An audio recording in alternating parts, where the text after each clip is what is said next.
নিরাপত্তা প্রদান সহ চোরাচালান প্রতিরোধ, বনজ সম্পদ সংরক্ষণ, মৎস্য সম্পদ রক্ষা এবং প্রাকৃতিক দুর্যোগে মানবিক সহায়তা প্রদান করে আসছে।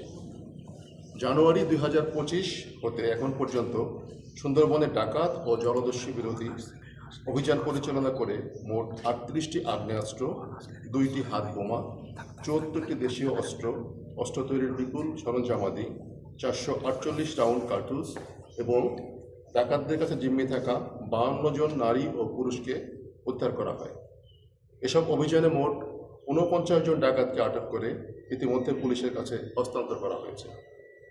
একই সাথে মাদক বিরোধী অভিযান পরিচালনা করে 5,674 পিস ইয়াবা, 13 কেজি গাঁজা, 1,256 বোতল বিদেশি মদ ও বিয়ার সহ 51 জন মাদক ব্যবসায়ীকে আটক করে পুলিশের কাছে হস্তান্তর করা হয়।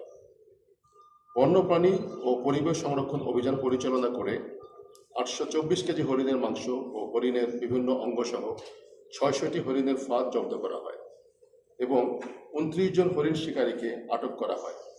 এছাড়া 1400 পিসের বেশি গেওয়া ও গড়ান কাঠ, 2টি তক্ষক, 62টি বিভিন্ন প্রজাতির কচ্ছপ এবং 3400 কেজি পলিথিন জব্দ করা হয়।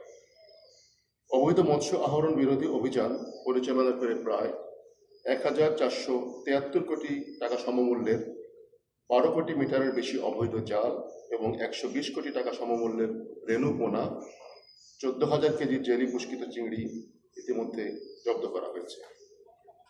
আসন্ন জাতীয় সংসদ নির্বাচনকে সামনে রেখে আমরা প্রস্তুতিমূলক কার্যক্রম ইতিমধ্যে শুরু করেছি। নির্বাচন যেন সুষ্ঠু, অবাধ এবং শান্তিপূর্ণভাবে সম্পন্ন করা যায় সে লক্ষ্যে কোস্টগার্ড পশ্চিম জোনের আওতাধীন উপকূলীয় এলাকায় ইতিমধ্যে বিভিন্ন গুরুত্বপূর্ণ তথ্য উপাত্ত সংগ্রহের কাজ চলমান রয়েছে। নির্বাচনে সুষ্ঠু দায়িত্ব পালনের জন্য কোস্টগার্ড সদস্যদের নির্বাচন কেন্দ্রিক প্রশিক্ষণ প্রদান করা হচ্ছে।